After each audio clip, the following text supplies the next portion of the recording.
네, 여러분 안녕하세요. 칠쌤입니다. 이번에 또 다른 친구 소발이 입을 엽니다. 친구들의 조언에 굴하지 않고 끝까지 의로움을 주장하는 욥을 책망하는데요. 자신은 죄가 없다며 무고함을 주장하는 욥을 입만 살고 말이 많은 우매한 사람이라며 취급을 합니다.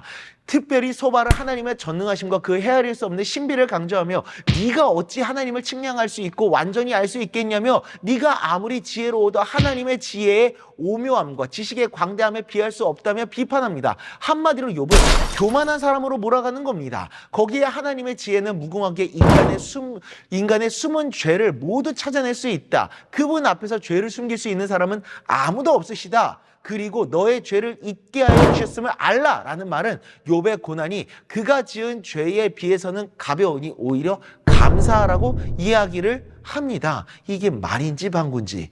그런 욥이 하나님 앞에서 해야 할 일은 다름이 아닌 회개라 하며 소발도 회개를 촉구합니다. 마음을 정하고 주를 향해 손을 들고 손의 죄악을 버리고 불의가 네 장막에서 들어가지 못하도록 하는 것이라며 자세한 방법까지도 알려줍니다.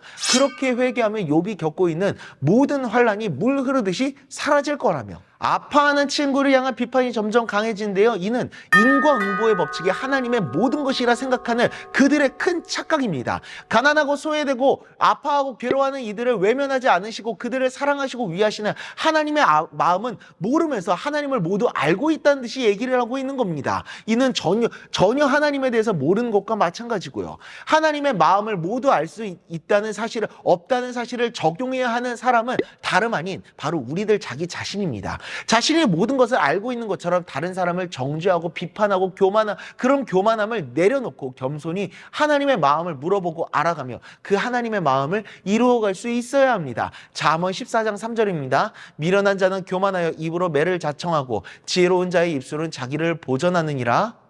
아멘. 교만하여 자신의 입술로 상처를 주는 것이 아닌 겸손히 하나님의 뜻을 묻고 구하며 하나님의 마음을 말하며 하나님의 뜻을 이루어가는 우리 모두가 될 수 있기를 간절히 소망합니다. 기도하겠습니다. 하나님 아버지, 교만한 마음으로 다른 사람들에게 상처를 주는 것이 아닌 늘 겸손한 마음으로 하나님의 뜻을 묻고 하나님의 마음을 구하며 하나님의 뜻을 이루는 삶을 살아가는 우리가 될 수 있도록 은혜 베풀어 주시옵소서. 예수님의 이름으로 기도드리옵나이다. 아멘.